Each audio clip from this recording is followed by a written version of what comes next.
If you were like me a couple of weeks ago, you didn't know who SHEIN was, or how to pronounce it. But chances are in the very near future, you definitely will. The brand has essentially taken over social media. The hashtag SHEIN has garnered over 6.2 billion views on TikTok, and that's not including the 70 other tags that it's a part of.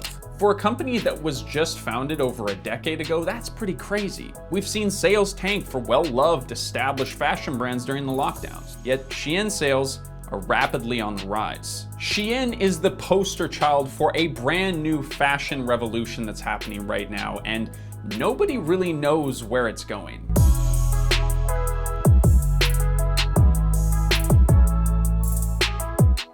To understand SHEIN, we need to take a look at the roots of fast fashion, which go back as far as the 1800s to the Industrial Revolution. Before then, the vast majority of people handmade clothing for their families. Fashion statements were for the wealthy elite. And damn, the boys were looking fresh. Seriously though, they look freaking great. That was until we started inventing things like the sewing machine and textile factories. Suddenly, clothing could be made a lot faster and a lot cheaper. Once people warmed up to the idea of factory-made clothing, things started to spiral a little out of control. For the first time in history, it wasn't just the elite who could afford fashion, and the demand for store-bought clothing rose among the lower classes. As more people started buying more clothes, the more demand increased, which meant that the need for faster, cheaper clothing increased along with it. And thus, a vicious cycle started, one that keeps spinning faster and faster and faster and faster and faster and faster and faster and faster and faster and faster and faster and faster and faster and faster and faster. However, it wasn't into the 1990s when the New York Times donned the brand Zara with the new label fast fashion, reflecting its driving goal of making clothes as quickly as possible. Zara's arrival really kicked things up a little bit, and by the 2000s, when H&M arrived in the United States, the New York Times wrote about how it was now chic to pay less, bragging about how little a dress cost used to be an unheard of concept, but by the 2000s, it was a badge of honor. But this was just the beginning, because the fashion industry was about to get a nitrous injection directly into the bloodstream. Welcome to the internet. Welcome to the internet. Industrial technology and international labor enabled brands like H&M and Zara to create cheap clothing really fast. But these companies had a key factor that dragged them down: the middleman. H&M and Zara are largely dependent on retailers to sell their clothing, and that costs money. From staff and land and to the building itself, expenses quickly pile up. It also takes time to get products transported to a store and then ready for sale. And if there's any enemy to fast fashion, it's time.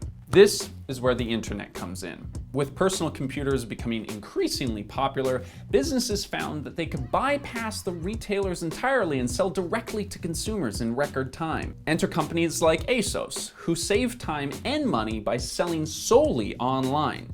And thus, ultra-fast fashion is born. As the 2000s crept along, online shopping became more and more normalized, gaining popularity long before the rise of COVID made it almost necessary. Retailer-dependent brands took a major hit enforced by lockdowns and may never fully recover. The world has discovered something cheaper and faster and easier. Why would it ever go back? The old titans of the fast fashion world have been supplanted by ultra-fast fashion tycoons. Except that it turns out that ultra-fast isn't fast enough. While ASOS was basking in its online success, an unassuming Chinese man with a background in IT and search engine optimization started to export wedding gowns to foreign markets. When Chris Xu founded what would eventually become SHEIN, he had no fashion degree or crazy sewing skills to speak of.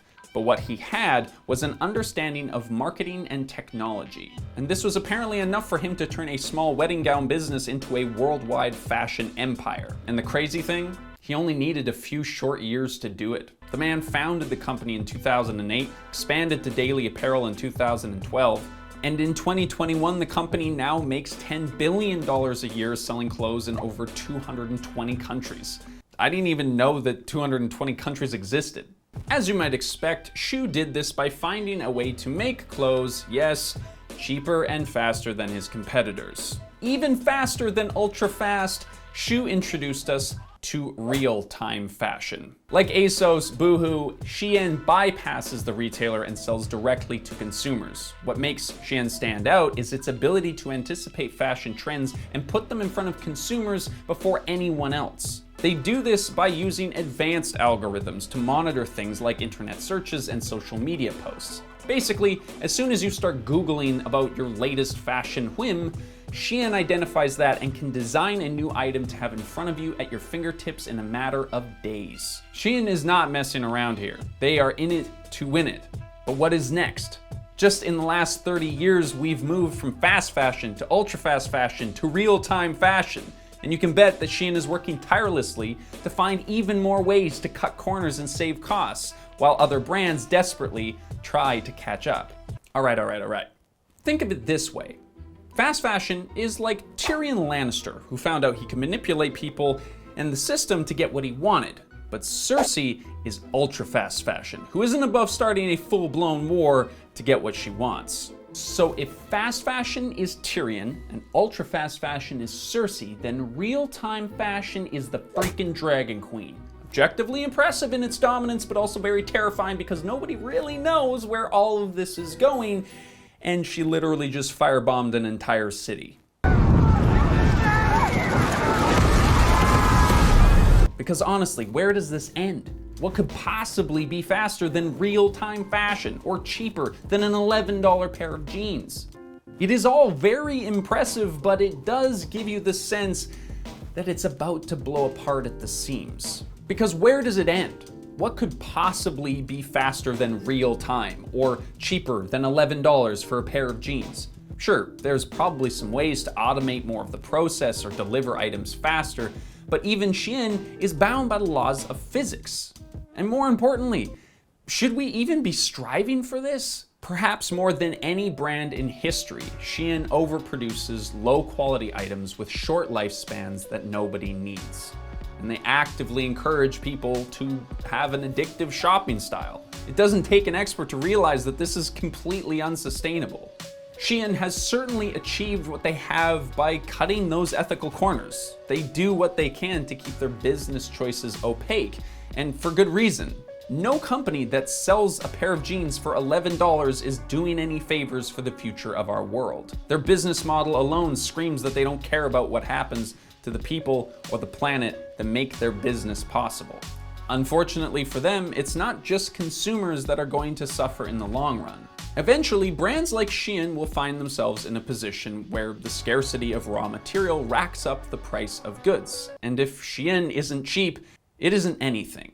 SHEIN may be driving full throttle down the highway of its own destruction.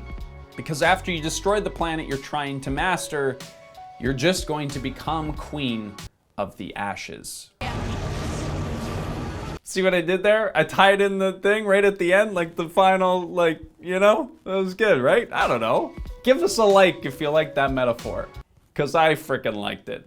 So a few weeks ago, we released a video explaining how Blundstones has succeeded by creating a timeless, durable brand that's now well over 100 years old. SHEIN may have broken way more records than Blundstones in their short 10 years of existence, but here at Future Proof, we have serious doubts about their ability to stand the test of time in the same way, mostly because of this frenzied race to the bottom business model. I think especially as the world craves and desires more and more for less and less, we really need to sit back for a second and just contemplate whether or not the lowest price for the most stuff is really what we want. Because I don't know, just scrolling through the SHEIN website, it's hard to imagine that anything on there is somehow going to make my life better. But if you're going to take anything away from this video, please just make it the reminder that you are always allowed to slow down, to relax, and not feel pressured to buy stuff just because it's cheap and readily available online. Hold on to those old shirts that you've loved for a long time, and if you do want something new, make sure you go out and buy it thrifted. But what do you think of SHEIN? Are they The fashion mogul model of the future? Is everything going to be real-time fashion somewhere down the road, or is this just going to be a blip of craziness before we all settle back into reality? Honestly, I've never even bought anything off of SHEIN or ASOS or any of these other online sellers. Maybe it's because I'm old school. How do you do, fellow kids? But hopefully you enjoyed this content. If you did, please like and subscribe. We're trying to get to 10,000 subscribers, and every little bit helps. So let us know if you're digging what we're putting out. And maybe, if so, we'll see you in the next one. The history of SHEIN. Is it like SHEIN? Yeah, SHEIN. Freaking Boohoo? Is that the name of this thing? Boohoo? And ASOS? Honestly, how can you tell I'm almost 30? I have no idea what any of these companies are.